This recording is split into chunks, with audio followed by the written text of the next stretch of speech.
min lisani yafqahu qawli. Amin. Assalamualaikum warahmatullahi wabarakatuh. Waalaikumsalam. Terutama kepada panel jemputan kita lah. Pada malam ni rasa sangat kita sangat Rindu. bersyukur lah. Bersyukur dan juga rindu lah dengan penampilan Dr. Har ya, yang dah sudi menerima untuk menjadi panel jemputan bicara akademia kita yang ke-29 lah pada malam ini. Dan juga saya mengalukan lah semua pendengar kita pada malam ini yang juga tak sabar nak mendengar celoteh Dr. Har ni, selebriti sekarang ni kan, Mana selebriti. pula selebriti. Sekarang Yelah. tak fit lah untuk selebriti dah. Yalah, Memang tak insya-Allah, ada. insya-Allah. Influencer kita kan, insya-Allah. Ya, kalau influencer boleh guna ya. So insya-Allah kita bersyukurlah ya, kita dapat bersama malam ni bicara akademia ini yang bertajuk Seimbang Cemerlang, Cabaran dan Strategi. Jadi saya perkenalkan diri saya Dasmawati Muhammad sebagai moderator bagi sesi ini, dan juga tanpa melengahkan masa lah saya nak perkenalkanlah panel jemputan bicara akademia kali ini. Walaupun kita tahu Dr. Hani dah memang tersohor dah di Malaysia ni, tapi rasanya rugi kalau kita tak tahu background biodata Datuk Dr. Halina Halizah Siraj ya. Jemputan kita malam ni. Jadi Dr. Hani adalah berkelulusan Doktor Kepakaran ONG dari UKM dan Master of Clinical Education Melbourne, dan berpengalaman lebih 30 tahun sebagai lecturer lah di Fakulti Perubatan UKM, dan telah bersara pada Jun 2022. Namun walaupun telah bersara, masih aktif dalam perundingan, penyelidikan dan penulisan berkaitan pembangunan sahsiah dan profesionalism lah ya, kepimpinan followers kepimpinan dan kepengikutan, pemerkasaan wanita, pemantapan hubungan suami isteri dan kemahiran keibubapaan. Okey, kalau nak baca panjang lagi, tapi tak apa, kita cuba skip yang mana penting ya. Dan yang penting sekali adalah Dr. Har adalah merupakan pengasas dan pengarah Akademi Dr. Har. Yang terkini Dr. Har berkhidmat di sebagai pakar perunding ya, ONG di hospital, pakar perunding ONG pelawat lah di Hospital Pakar An-Nur Bangi. Dan juga Datuk Dr. Har ni juga menganggotai Lembaga Pengarah Wanita Berdaya Selangor, Lembaga Penduduk dan Pembangunan Negara LPPKN dan Yadim, dan juga Lembaga Pengarah Medik Nur Rahmah. Jadi Dr. Har pernah dianugerahkan pingat mahkota wilayah yang mendapat gelaran Datuk ni oleh YDP Agong pada 2019, dan anugerah Sayyidatina Khadijah oleh Kerajaan Negeri Selangor pada tahun 2011 dan anugerah khas tokoh ilmuwan Ma'al Hijrah ni yang paling terdekat lah pada 1447 Hijrah, iaitu 2025 tahun lepas lah, di peringkat wilayah persekutuan. Jadi asal kalau nak kenalnya, Dr. Har ni asalnya Sungai Besar, Selangor. Orang Dan Jawa. Ha? Orang Jawa. Oh, orang Jawa nak sebut juga tu. Okey. Nama pun kita dah tahu dah daripada Siraj tu kan. Berkahwin dan dikurniakan 4 orang cahaya mata dan 2 orang cucu. Jadi itu sekadar sepintas lalulah, sedikit background saja. Yang lepas ni saya a teaser lah, nanti Dr. Har akan menceritakan lagi lah pengalaman-pengalaman Dr. Har sehingga ke mendapat profesor, datuk semua ni kan. Jadi itulah. Jadi tadi saya dah tanya dah khabar Dr. Har tadi kan, rupanya kurang. Yalah, soksek-soksek lah sikit malam ni ya. So insyaAllah tak apa, supaya tiada apa-apalah. Itu asam garam lah dalam kehidupan ni. Kalau anda ni, lagilah anda ni sinusitis, Dr. Har. Oh ya. So memang biasalah macam tu ya. Jadi insyaAllah malam ni kita nak bicara akademia ni dengan tajuk yang diberi tu secara lumat lah. Jadi kita mula-mula saya ringkaskan lah. Kita akan masuk kepada definisi dulu, kita nak memahami, dan seterusnya kita akan bincang tentang cabaran dan strategi penyelesaian dan perspektif dan nilai, dan kita ada take home message lah daripada Dr. Har untuk semua pendengar pada malam ini. Jadi firstly lah, untuk kita mulakan perbincangan ni, kita kena faham dululah apa sebenarnya ni Dr. Har, maksud seimbang cemerlang ni pada pandangan Dr. Har. Baik, terima kasih Das ya. Bismillahirrahmanirrahim. Assalamualaikum warahmatullahi wabarakatuh. Yang dikasihi moderator kita, Prof. Madia, DTS, Doktor, ya, Dasmawati. Tahu Kak Han minta izin nak panggil Das sajalah ya. Boleh, boleh, boleh. Dan Kak Han nampak Prof. Ali pun dah ada masuk tu, Prof. Datuk Ali Hassan, ya. So, tak tahu sama ada Prof. Ali yang dengar ke, Kak Midah tak tahu ya. Tapi dan juga yang sudi bersama ya, nampak banyak nama yang Dr. Har kenal, dan juga yang mungkin insyaAllah akan bertaruh bila kita berjumpa nanti. Tapi macam biasa dah, Dr. Har akan buat survey dulu. Okay. Kemungkinan kita ni memang kebanyakannya adalah ahli akademia. Ya. Nak tanya je, berapa ramai yang sebenarnya sudah dari sudut jangka waktu ya menjadi akademia ni, siapa yang kurang 5 tahun? Boleh tak? Maknanya 4.9 tahun, 4.99 tahun. Angkat tangan ke? Just show of hand aja dengan kita punya. Sila. Ada ke? Oh, tak ada. Maknanya dalam 25 orang ni, okay, ada seorang ya. Okey, umur hadir ya. So, nak tanya yang 5 tahun hingga ke 9.99 tahun. Maknanya belum 10 tahun. Ada? Boleh jadi 6 tahun, boleh jadi 7 tahun. Nur Zalinda ya. Okey. Siapa yang 10 ke 20 tahun? Maknanya 10 ke 19 tahun. Kita bagikan julat tu besar sikit. Ada? 10 tahun. Dah jadi ni, okey. Khairina, okey. Daripada Kuantan ya. Yang lain? Okey, Mimi. Lagi? Angkat tangan lah. Angkat tangan ke thumbs up? Oh, boleh lah mana-mana. Tapi, okey, Siti Zaitun. Okey. Yang lebih daripada 20 tahun. Maknanya dah masuk. Tadi macam nampak Nina takkan dah 20 tahun ni dah. Okey, Ruby, Masyarakat Ahmad, okey. Ada lagi? Alright, tak apa. Mungkin tak nak. Saya baru setahun Dr. Har. Okey, tak sempat respon tadi Fatimah ya. Okey, Alhamdulillah. Terima kasih ya. Hidayah, Das pun dah angkat tangan. Das ni maknanya 20 tahun ya. Dalam belum 20 lebih lah kan. Okey. Dia kan bila you all dah 20 tahun ke atas tu, boleh letak tangan bawah ya. Dia sebenarnya universiti akan bagi anugerah juga. Dah bersara. Okey, Ruby dah bersara. Okey. Kita ni agaknya pendidik ni dia tak ada bersara pun. Ya, cumanya jangka hayat itu, jangka kita memberikan khidmat sebagai akademia ni sebenarnya banyak menyebabkan sebenarnya boleh jadi speaker juga. Kan bukan Dr. Han saja, because definitely you have gone through so much. Tapi yang Dr. Han rasa nak dedicatekan kita punya discussion hari ni, Das, kepada mereka yang belum sampai 10 tahun tu. Sebab that would be quite crucial, sebabnya yalah lepas PhD and everything tu, you might be in your late 20s ataupun early 30s dan masuk ke dalam akademia. Dan satu tentang akademia punya dunia ni, dia tidak menentu sebenarnya ya. Dia tidak ada satu one size fit all tu. Kan? Yang mana mungkin mudah kalau kita berkhidmat di tempat lain. Kita masuk tu, kita ada tour, ada job spec tu.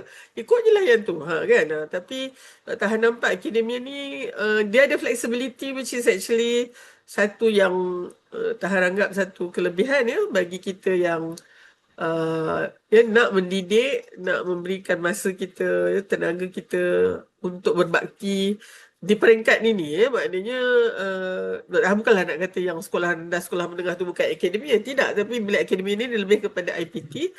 So ini adalah satu komitmen yang sebenarnya sangat penting dan sangat besar makna dia. Okay, so first kali Dr. Han nak startkan ni untuk ucapkan terima kasih ke every one of you all ya. 28 orang ni, termasuk kita lah, Das, pat ourselves at the back ya. Kita sebenarnya memikul satu tanggungjawab yang besar, sebab dia ni bukan hanya dalam konteks lingkungan yang kecil, tapi dia adalah directly involved kepada sejauh mana negara ni nak kita bangunkan. Okay, so besar tu.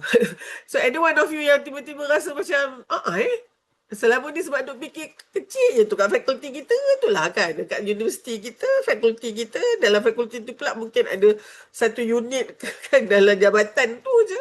I want you today to actually look from outside in.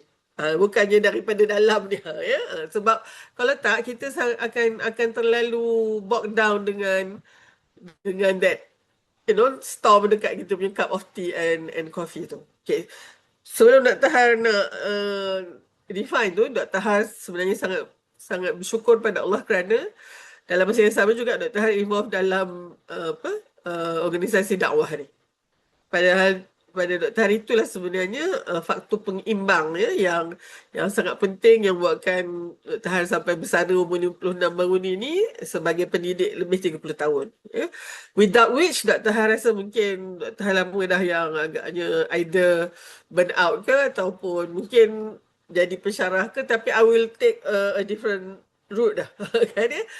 Dan mungkin dan itu sebenarnya balik kepada definisi ni, bila nak kata seimbang cemerlang tu dia dua perkataan ya. Sebenarnya Dr. Han nak kena define dulu yang seimbang dulu ya.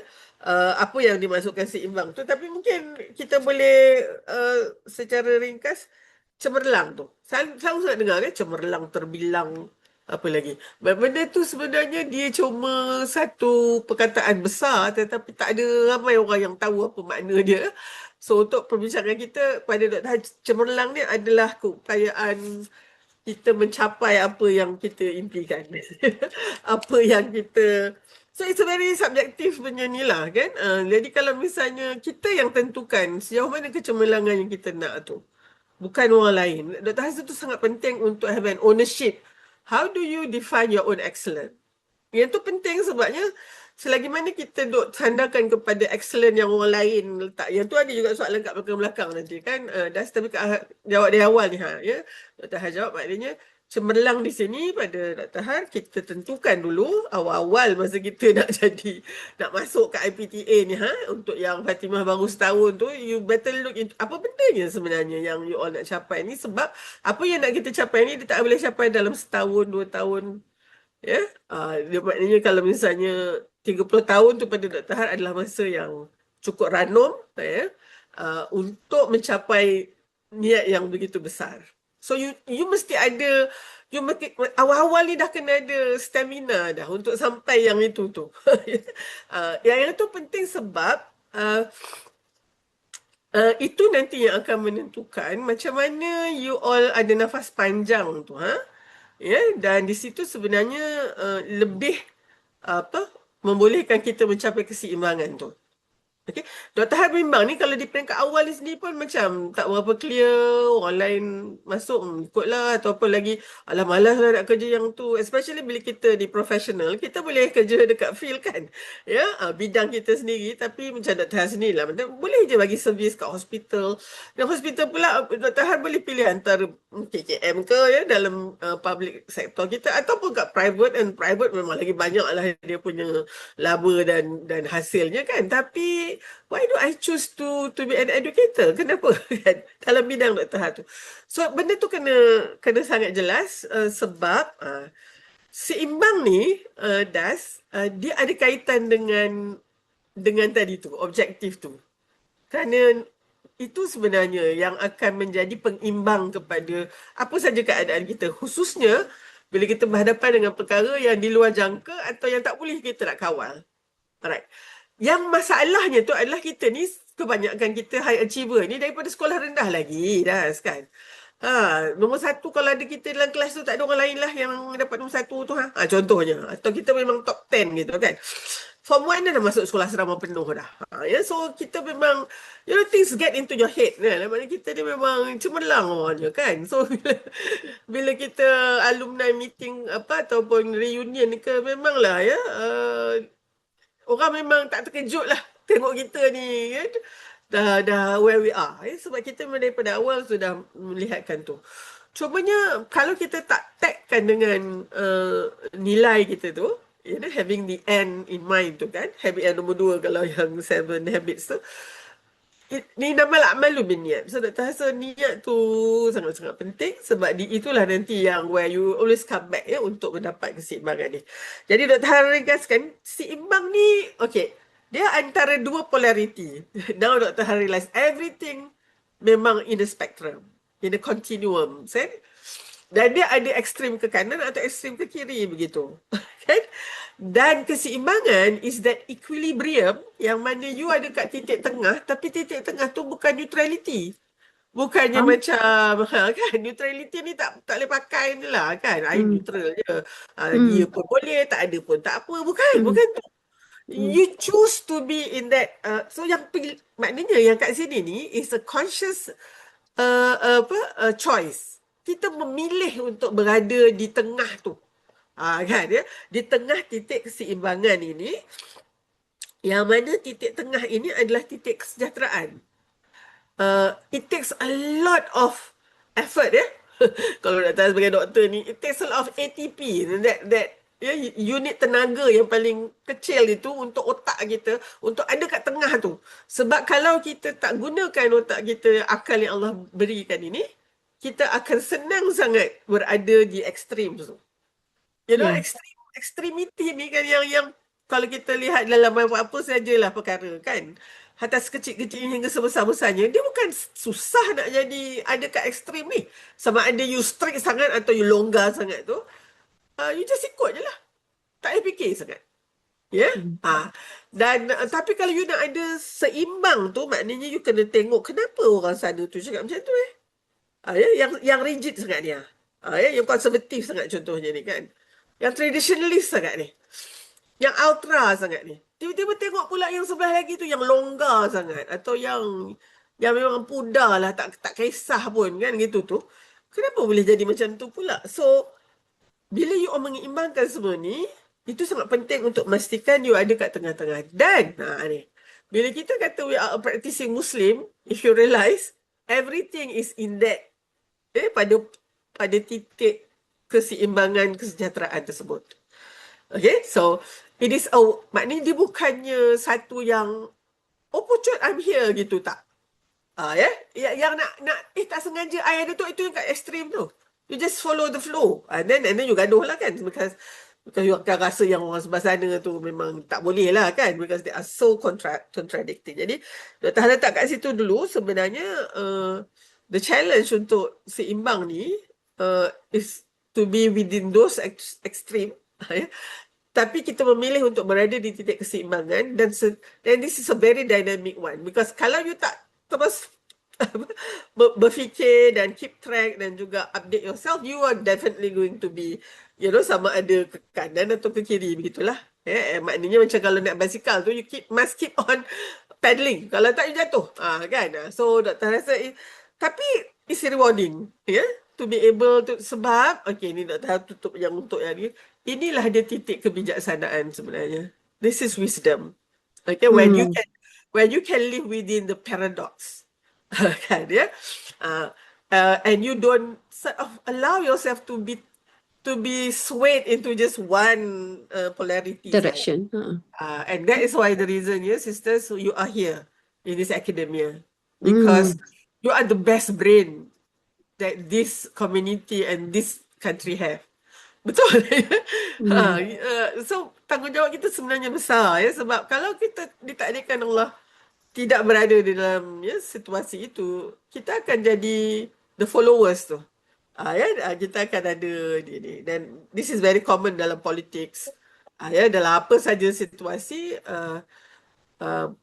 yang ini adalah berada seimbang dalam konteks titik kebijaksanaan. Apabila kita telah menimbangkan kedua-dua ekstrim dan polariti tadi, tapi kita memilih untuk berada di titik yang seimbang dan bijaksana ni. Okay. Betul. Alright. Jazakallah, Dr. Har. Tadi ada komen juga Prof Ali kata kita seimbang itu juga adalah wasatiyah, berada dalam keseimbangan lah. Dan setuju sangat, maknanya kita perlu cemerlang ni kita sendiri ya yang tentukan awal-awal supaya kita ni tadi tak burn out lah apa yang kita dapat rumus daripada Tohar sendiri rungkaikan tadi. Jadi Hmm. kalau kita tengok lagi seterusnya kalau pendapat Dr. Har jugalah. Jadi keseimbangan ini maknanya dia realistik atau sekadar ideal? Oh, okay. Dia bila yang prepare-nya pun akademia juga. So dia macam itulah kan. So Ideal lah kan? okay, kalau realistik ni maknanya it is achievable to me. Kan benda yang ideal ni maybe something yang di luar jangkaan kita, di luar keupayaan kita. So it might be just ideal, but in reality you tak boleh nak achieve. Dr. Han nak put it this way, it is not just realistic, it is a necessity. It's a very critical element ya untuk kehidupan manusia ini. Bila Allah ciptakan kita ni, Allah ciptakan kita dalam keseimbangan tu. Yang ini kena ambil sikit lah ya dalam konteks prinsipal atau prinsip kehidupan dalam budaya Cina tu ada yin and yang tu. Dia kena tu.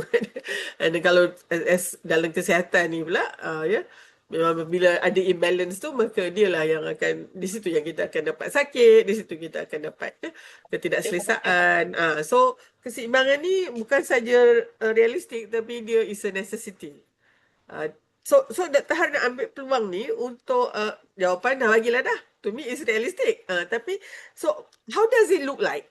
Kan Dr. Har suka nak ni. How does a balanced life ataupun keseimbangan itu apakah sebenarnya rupa dia?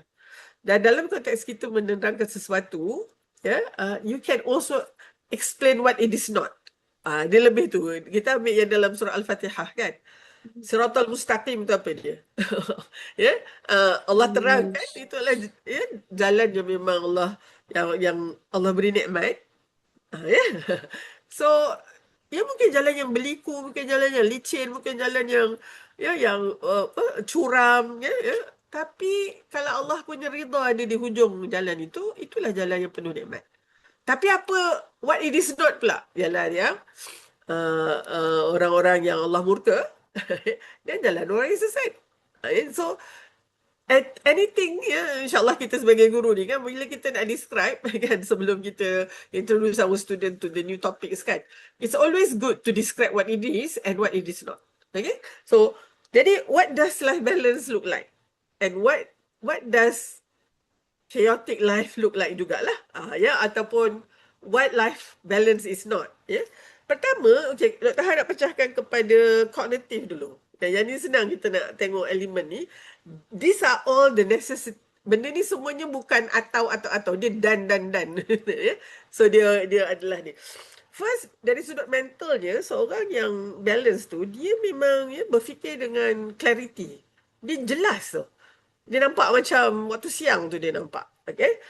Dan dia fokus dia menumpu dia punya tu dan of course dia tenang sebab dia tak buru-buru begitu kan. What it is not adalah satu pemikiran yang berkecamuk macam tu, muddled and scattered. Dia bukan fokus, dia kejap kat sana kejap kat sini and of course dia chaotic. Itu yang berlaku dekat dalam otak dia kan. Okay. Dalam badan dia pula macam mana fizikal dia?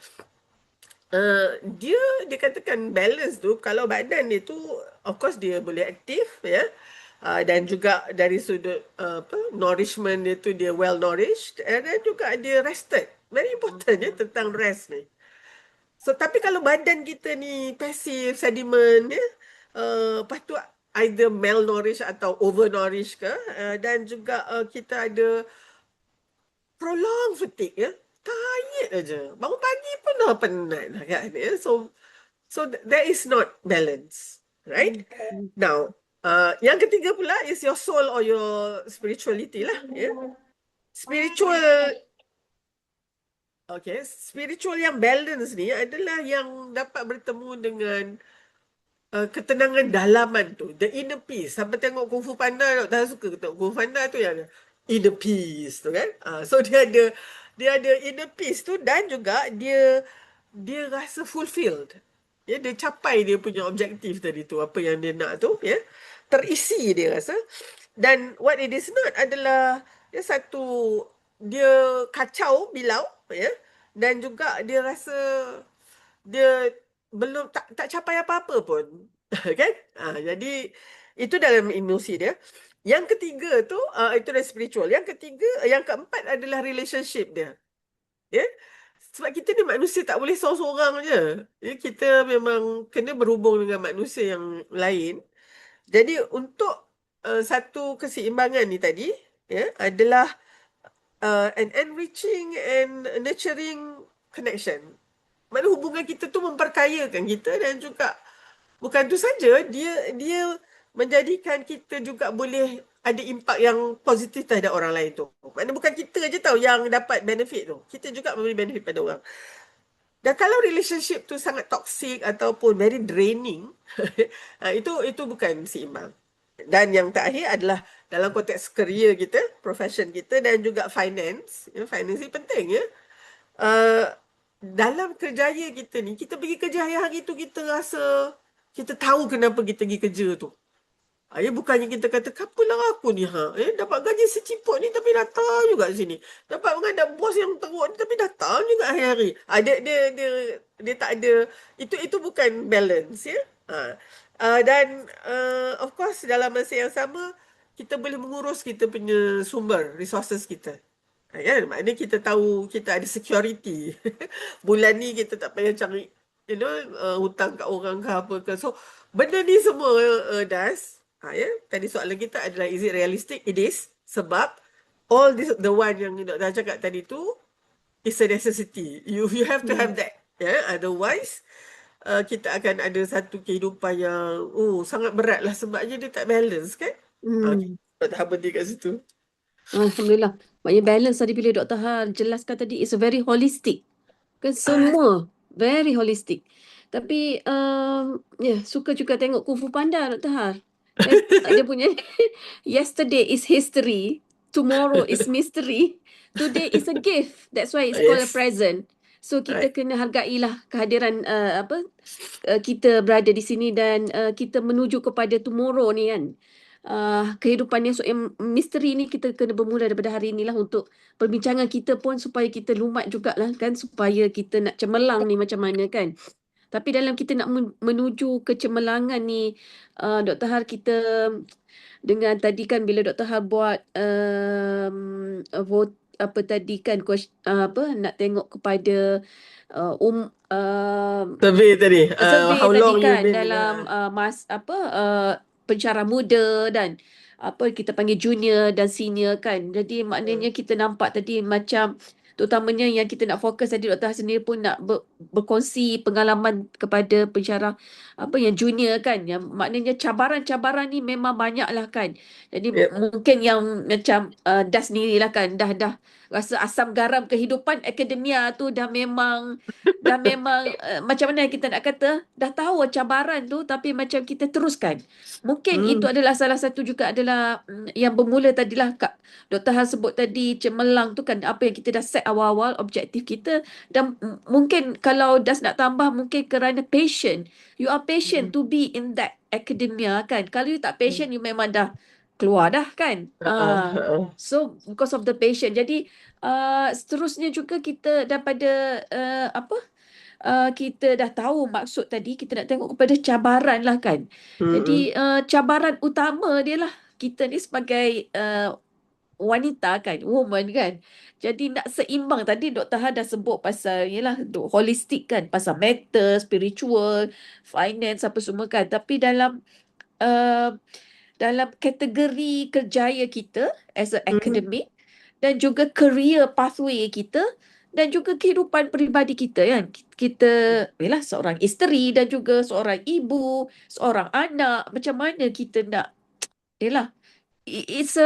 memang itulah soalan dia, cabaran-cabaran utama. Sebab kalau kita nak gambar pun, kita bukannya ada berapa tangan kan, 8 tangan macam sotong kan, nak handle all those things kan. So macam mana Dr. Har, boleh tak tolong? Okay, so kita masuk kat cabaran kan? Ya, cabaran. Cabaran ni pada Dr. Har dia macam ni. You need to anticipate it.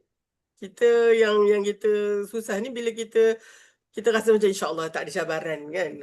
So bila datang cabaran tu, dia seketul kena kat kita. You are macam caught unguarded gitu kan. Tapi kalau kita dah anticipate, So bila dia datang, ni dia, inilah dia. Ah, Kan macam tu. okay. Okay. We are prepared. We are prepared. So kena anticipate. Tapi macam ni prepare pun Das, bila dah sampai tu memang terduduk juga kita. Yang tu kan. Ah. So satu cabaran mesti ada. Dan cabaran dalam semua benda ada cabaran. Kan? Cumanya sebab niat kita tadi besar sangat kan. Niat Hmm. kita tadi tu tinggi benar kan. Nak Hmm.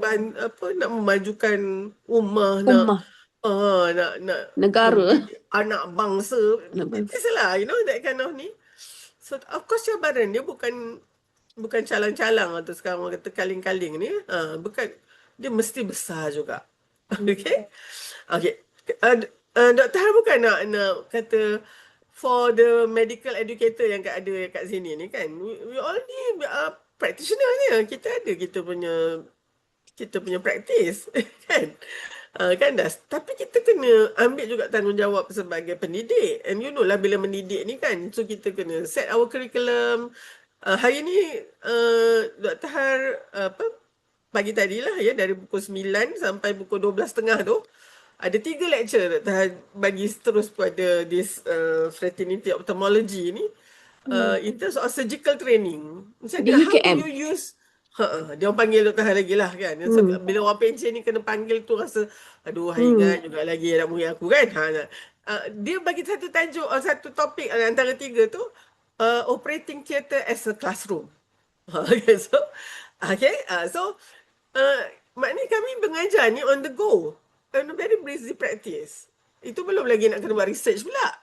Ni. So Exactly. hari ni, malam ni kita jangan too overwhelmed by that KPI ke apa semula kan. Memang you tahu kan macam ni. Siapa suruh masuk universiti ni? Maksudnya gitulah kan. Jadi cumanya tadi tu Dr. Har rasa kena anticipate cabarannya besar dan cabaran kita berbeza dengan cabaran orang kat sebelah bilik kita tu. So it's uniquely yours. Dia macam baju kita tu ada nama kita. Orang tak boleh pakai ni lah. Okay. Cumanya, Dr. balik pada yang input yang pertama tadi. How do you define your kecemerlangan you tu? Because you need to define that first before orang lain definekan benda tu untuk you. Okay? So, yang ni Dr. Har rasa kadang-kadang bila kalau kita sendiri tak clear apa dia kecemerlangan, kita kena pakailah template orang letak kat atas jemala batu jemala kita ni and then benda tu lah mulalah kita rasa macam aduh macam mana nak capai benda ni kan.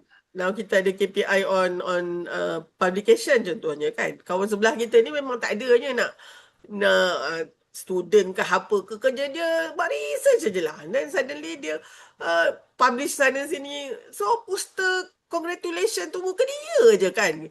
Publish Q1, publish Q2. Kita ni yang nak publish apanya sebab semua kerja yang patut dia buat tu kita buat sebab kita ni kan passionate. So this alah come on lah, benda tu memang biasa lah kan. And student pun akan kata kenapa yang naik pangkat tu dia tu kami tak kenal prof. Doktor kan, doktor tak naik prof kan macam tu. So that is something yang kita kena. Tapi kalau you have aim, that is actually your priority kan. Teaching the student. So dia senang aja sebenarnya nak capai KPI ni. You kena buat macam dia tu lah. Kan, tapi tak pula kan. So because most probably kita punya calling tu adalah different. Dan itu belum lagi jadi terlibat dengan NGO dakwah pula tu. Administration. Das. Okay, yeah. Tapi Dr. Har rasa, of course ya, since benda ni semua dah memang ada dekat dalam kita punya plate tu, instead of making it our liability, kita juga yang boleh jadikan ini strength kita. Kan ya? Jadi, so cabaran itu kita kena anticipate dan kita kena categorizekan juga. Yang ini pada pandangan Dr. Har, bila Dr. Har baca buku Life Balance, rasanya Kak Har dah cerita juga kan, Life Balance ni ada 3 sebenarnya kan. Sama ada, you kena ada balance in terms of your goal. Tadi tu ya, kecemerlangan kita tadi tu. Kita of course, mudah je kita cemerlangan dunia akhirat je. Setiap kali kita masuk dalam kelas tu kan, tak kira lah macam mana you ajar pun dalam lab ke, dekat OT ke, dekat basement pun kita boleh mengajar. Semua tu ada nilai tambah di akhirat nanti. This is part of tiga benda yang kita nak bawa tu, ya, ilmu yang bermanfaat kan ya. Kemudian ialah anak yang soleh yang mendoakan, sedekah jariah kita. Untuk kita Ajaran. educator ni sebenarnya kita ada semua tiga tu. Kan? Tapi kena betul-betul commit lah. Kan? Jadi itu keseimbangan dari sudut objektif hidup kita, goal kita. Ya. Betul. Semua goal yang spesifik tu pun dia kena relate balik kepada yang general objektif tu. Untuk dunia dan akhirat. Kalau tak ada nilaian tambah untuk akhirat, jangan buat. Kan ya? Senang gitulah. Kan? Apatah lagi kalau di dunia ni pun orang tak suka, di akhirat nanti pun kena seksa, itu janganlah buat terus. Okay, jadi ataupun ada dua lagi. Di dunia ni orang ya memang nampak seronok lah, tapi kat akhirat tak ada langsung nilaian dia. Benda lara ni pun jangan buat. Ataupun satu lagi, di dunia ni orang tak pandang pun, tapi Allah dah kira semua. Dan nama kita disebut-sebut oleh penghuni langit tu. Itu buat. Buat banyak-banyak. And you know what? Jadi lecturer ni banyak peluang untuk buat tu. Orang tak nampak pun. Ya, tapi yakinlah apa yang you all buat tu tak akan hilang daripada catatan Allah yang akan ada nilai tambahnya. Ya, sebab itu cikgu ni Bapak Kak Han selalu kata, cikgu ni dia tak akan kaya. Ya. Habis yang kaya-kaya sangat cikgu sekolah menengah tu yang boleh bawa sampai MERS kereta ribu-riban tu ya, ratus-ratus ribu tu sebab dia ada bisnes lain. Kan? Dia bukan mengajar aja. Kan? Tapi kalau mengajar ni memang kebanyakan guru yang kita tahu kan dia tak kaya kan. Tapi sebenarnya sebab kaya dia tu bukan dengan mata wang yang adanya. So okay. Jadi balik kepada ni, goal balance kena ada. Yang kedua ni pada Kak Har sangat penting, which is priority balance. Ya, yang ini ni fiqh aulawiyah lah. Kan ya. So yang ini definitely orang yang boleh mengimbang tu, mana dulu yang penting ni antara tiga benda. Satu, dari sudut hubungan kita, that is actually relationship kita dengan keluarga kita, dengan pasangan anak-anak kita. Dan satu lagi adalah dalam konteks achievement kita. Cumanya Das, achievement dengan relationship dia tak ngam tau, dia tak jive. Kalau you fokus banyak untuk relationship, you punya achievement kena forget it lah. Kan, ya? Tapi kalau you kejar achievement aja, then you have to sacrifice your relationship. Cumanya it doesn't have to be like that, because you have the third element, which is yourself.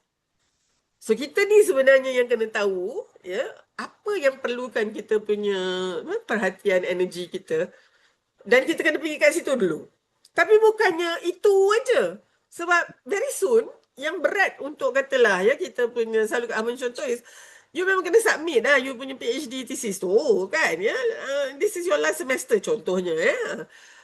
Tapi kalau bagusnya GOT lah. Tapi kalau katalah ya, you for whatever reason, jadinya you kena memang fokus yang ini. Ya. Anak you ada 4 orang, seorang breastfeeding, yang 3 lagi tu hantarlah balik kampung dulu. Biarlah dia belajar dekat kampung dulu untuk 6 bulan contohnya. Because you need to ringankan yang itu tu. Okay? Sebab you kena fokus kat ni. Tapi PhD ni dia akhirnya you dapat kan? Lepas tu katalah tahun depan mak kita pula sakit dan tak ada orang yang nak menjaga. So mungkin kita kat sini ni kita mungkin boleh ni, sebab tugasan kita tu kita boleh delegate kat orang kat, atau kita boleh so ini sebenarnya yang membuatkan kita boleh you know, face all this cabaran ni, kerana kita tahu fiqh aulawiyah tu. Betul. Ya? Dan tak ada orang yang lebih boleh memilih tu melainkan kita sendiri. Sebab kita ukur kat baju kita sendiri kan, kat tenaga kita sendiri. Okey. Now yang ketiga adalah pada hari ni yang sangat penting juga, bila kita ada attitude balance. Attitude balance ni sebenarnya percaya kepada qada dan qadar Allah tu lah. Kita usaha, tapi kalau misalnya ya benda ni kita serahkan pada Allah, dan apa ketetapan dia tu yang paling baik sekali. Itu pada Kak Har sangat ni. Sebabnya katalah kita kan memang dah buat habis dah, tiba-tiba interview nak pangkat pun dia tak panggil. Yang itu macam mana kita nak buat tu? Itu sebabnya hadis ajabal amrul mukmin tu, ajaib kehidupan orang beriman semuanya baik kerana iman dia tu. So kalau dia diberikan nikmat, ya dia syukur. Dan itu baik untuk dia. Tapi kalau dia diuji dengan ya dengan ujian-ujian besar ni, dia sabar ya. dan itu juga baik untuk dia. So anything kan, apa-apa saja pun, dan hidup kita ni dia naik turun. The cycle of 5 years lah. Kan, ada masa 5 years tu kita naik memang. And then nanti the next 5 years kita turun pula. You know why? Because kita perlu ada that, you know, supaya kita ni tidak menjadi orang yang leka dan lalai dan rasa, ya, kita ni ada Midas touch. Anything we touch will turn gold gitu. Tu Correct. nanti kita akan, so pada Betul. Kak Har lah kan, dah sebenarnya bila terbabit dalam dunia pendidikan ni, is very humbling sebenarnya. Setuju, Kita tak boleh setuju. dabik dada kata, I know it all. Especially now. Ya, kita jadi cikgu ni, ya, kau main lagi lah kita itu. And then suddenly your student kat belakang, kat tangan, actually Prof, that regime has been outdated. Last week they introduced a new regime. There you go. Kan? So pada pandangan Kak Har, I am Kak Har syukur sangat Allah lainkan Kak Har ke dalam dunia akademia ni. And Kak Har memang choose to be an educator rather than a clinician sahaja. Sebabnya banyak betul yang Kak Har belajar daripada my own student. Kan? So it's very humbling sebenarnya kan. Jadi dan bila kita rasa tadi tu, ya, kita punya objektif, cabaran tu dia bukan jadi kecil. Cabaran tu macam tu juga, tapi dia terimbang sebab at the same time juga kita rasa passionate tadi tu. Kan? Correct. Jadi kalaulah kita perlu membayar dengan harga cabaran-cabaran ni, okey lah, tak apa. Apalah sangat. Kan, ya? And so Kak Han nampak cabaran ni anticipate dan kita memang akan, ya, akan diperkayakan dengan cabaran tu. So tunggu je lah cabaran kita tu. And your cabaran is going to be unique. Cumanya kita pergi yang soalan kedua juga sekali agaknya kan, Das. Boleh, Dalam boleh. cabaran ni, what is your support system? Sistem. Betul. Support system. Ya, support system tu. Of course, you have to have a very supportive family. Yang itu ya, sebab this family nanti yang tidak akan bagi you all the leeway to actually focus on your achievement. Ya. Dr. Har, kalau masa Dr. Har umur bayi-bayi, I was ketua wanita gym masa tu umur 33. Sekarang bila ingat balik, itu bodoh ke apa tak tahulah. That was a very young age. Cumanya dia sangat penting sebab, okay, umur 33 tu Dr. Har baru maknanya dah jadi pakar, and then I start to ni, very committed juga dengan my career kan. Cumanya I notice, hold on, career ni dia tak smooth sangat dia punya ride. It's going to be bumpy. You know, because especially when you itulah satu ujian, satu cabaran juga lagi. Tadi pun Kak Har cakap dekat tempat orang pandai-pandai ni, dia paling susah kalau nak tengok orang lagi pandai dari dia gitu kan. Itu ujian lah untuk kita. Dr. Harap kita tidaklah jatuh dalam gulungan orang yang memang PhD, yang orang Melayu punya PhD tu. Perasaan hasad dengki tadi tu kan. Jadinya dia rasa sangat insecure that hari tu masa kita student dia okey, tapi bila kita dah pas jadi klik dia, kalau kabut dia nak make sure that you stay down there, you know. Kan. So masa tu Dr. Har rasa, wow, this is, I don't think orang yang pandai di ilmu should have this kan. Rupanya tak, itu ujian kita lah. Ujian, ya. So kalau katalah cabaran utama yang Dr. Har ada adalah orang-orang yang rasa sangat tak selamat dengan Dr. Har. And Dr. Har yang I thought I was actually helping, tapi rupanya dia punyalah takut dengan Dr. Har. Takut Dr. Har lebih dari dia tu. And so that is where I realised, you know, rupanya macam ni. Tapi sebab Dr. Har ada my NGO as well masa tu, that really helps. Maknanya dia membuka. Dr. Har kalau tak ada lah involvement dalam dakwah apa semua tu, dan of course keluarga yang ni juga, Dr. Har akan rasa, dia sangat down dengan tu. Dekat toxic ya? Dr. Har itu ada toxic sekeliling ke? Peers? Masa tu, masa tahun awal 2000 lah Dr. Har ni. Because Dr. Har jadi pakar 97. So, after the third year tu, you start to, you know, you tahu that you are really in because you are almost in all the committee in the faculty level. You know, your head of department will send you. Yeah. And then Hmm. so masa tu you rasa seronok lah tau. And then you realise, kenapa I je ni kan? Lepas tu people start to, okay, Halina can handle it lah. And then Okay. you get tired lah kan? And lepas tu, and you start to see people taking you for granted, and then you actually have so many things in your plate, and then you are afraid to say no sebab apa nanti orang kata. Itulah dah start kan. Jadi but then definitely lepas tu Dr. Han rasa bila orang you buatlah benda ni, you are the only person who can do that. Biasa kan dengar. Ya. And then I know you can do this. Masa tu Dr. Han dah mula kata, of course I know I can do this. The track record shows. Cumanya the question is whether I should or I should not. And in this case, I should not be doing it. Because kalau I buat, you tak buat. Masa tu, you dah pijak lah kat cagur orang lah kan. Because sebabnya, I have my own target ni. Yeah? So, yang ini yang buatkan kita selalu drain off sebab kita kena ambil orang lain punya load tu. And you are just so nice and so effective and so competent Naif that... also. Naif. To be naif. Husnuzon gitu tu kan. Yeah. Tapi actually these people memang niat dia memang jahat. Sorry lah. So how to I mean Dr. Han sendiri avoiding those you set your own territory or ke macam mana? Okay, I like that one. Kita masuk dalam pusingan ketiga dah. Okay? I like the flow. So dia taklah macam bila you face all this, of course you feel like macam, hello, I thought these are my friend.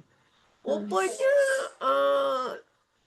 masa ni Dr. Han nampak, depan lain, belakang lain. I see. Kan? Macam tu kan. So it's happening. It's happening lah. It's happening. Okay, macam ni senangnya, please anticipate that. Alright. Yes, Okay. correct. Sebab dia mungkin, in terms of your skill, semua tu you dah sampai kat level yang you know what to do tu, conscious, competent tu. You know what you should know. And then of course you jadi more and more well versed in that. So you jadi Cautious. expert lah. Kalau kita ni jadi consultant lah dah kan. And the consultant ni is when you don't even know that you know. Macam tu kan. Alright. So yang itu dah tak berapa banyak sangat ujiannya dah.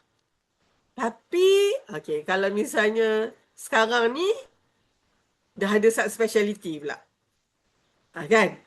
And all this insecurity make you want to identify yourself with one subspeciality yang orang lain pun tak tahu, so that you are now going to be the expert in this area. And then you tak nak kisah pun yang lain tu. Sebab you dah memang subspecialize yang ni. Alah, kesian betul lah yang itu tu kan. And then, instead of becoming, more down to earth and humble, this is where kita akan, Dr. Han doa sangatlah nan, kita ni akademia akan fall in this trap. Maknanya yang you rasa you bagus sangat tu. Dan bila you rasa you bagus sangat tu, sebenarnya you, of course, kita panggil elongated eye, you become, kalau misalnya selalu joke kita sekarang ni, telinga ni kanan kiri ni hampir sama je kan. Tapi agaknya manalah tahu soon kita realize telinga kiri ni lain, telinga kanan ni lain. So jadi pakar pun nanti akan jadi, saya pakar telinga, sekejap, pakcik sakit apa? Telinga kanan, saya pakar telinga kiri pakcik pergi yang kat bilik sebelah. Macam tu kan. So dia boleh jadi macam tu nanti. And Tu subspecialize sangat ya. So benda ni rupanya kena diimbang dengan the breadth of knowledge tu. In your area lah. Jadinya Dr. Han nampak itu cabarannya. And how do I handle this kan? Okay. Masa ni Dr. Han tahu tentang the blue ocean and the red ocean. I see. Dia tak boleh blue ocean aja. I know lah ada boss blue ocean strategy. Tapi I rasa you kena tahu juga the red ocean. Red ocean ni it become red because ikan kat situ dia makan each other, so you hurt each other. So Dr. Han punya strategi, I go and find my blue ocean. And Blue Ocean ni banyak sebenarnya. Benda yang sangat penting tapi orang tak nak buat. For whatever reason lah. Dan dalam konteks ini, bila Dr. Har punya, bila you dapat Red Ocean ni, 5 years. There a cycle of 5 years kan. 5 tahun tu mula okey je. Orang bagi je you buat apa je. Tiba-tiba you getting better and better. You get connection. You punya research pun dah dapat grant. Start lah kan ada yang nak menempik lah. Kalau misalnya kita publish, dia betulkan grammar je. Letak tahu nama I. Macam tu kan. Kita pun kena, tak malu ke dia kan? Pada Dr. Har, I wouldn't put my name on any, research yang orang. Sebab nanti kalau orang tanya, I tak tahu apa benda tu. And correcting the grammar is definitely not part of the research punya contribution kan. Tapi ada orang yang ni. And dia memang macam Tak kisah. ya Allah, kita rasa tu integrity lah whatever kan. Right. So satu lagi ujian lah untuk orang yang diberikan kepandaian ilmu ni. Dia integrity, academic integrity tu sebenarnya sangat penting. That's your harga diri. Okay. So coming back, find your blue ocean. And bila you find your blue ocean ni, be prepared to be lonely lah, because tak ada orang kat situ tu. So you kena buat. You might have to do a lot of sacrifices. So you ask yourself whether it's worth it or not. Tapi pada Dr. Har, kat mana my blue ocean masa tu? Dr. Har switch to medical education. I From my see. clinical punya ni. I love my clinical punya Education. of course my clinical punya expertise and all that kan. And then masa tu Dr. Har dah nak buat my perinatal medicine.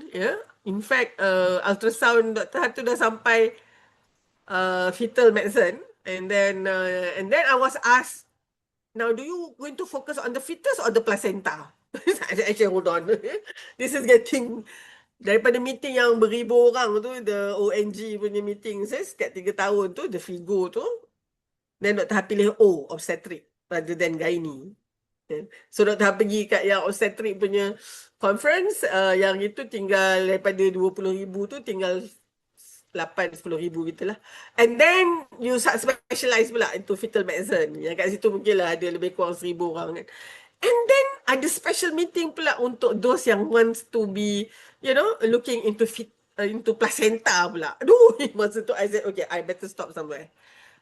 It's getting too deep now. Then, of course, masa tu education, masa tu ada private practice dah start dah.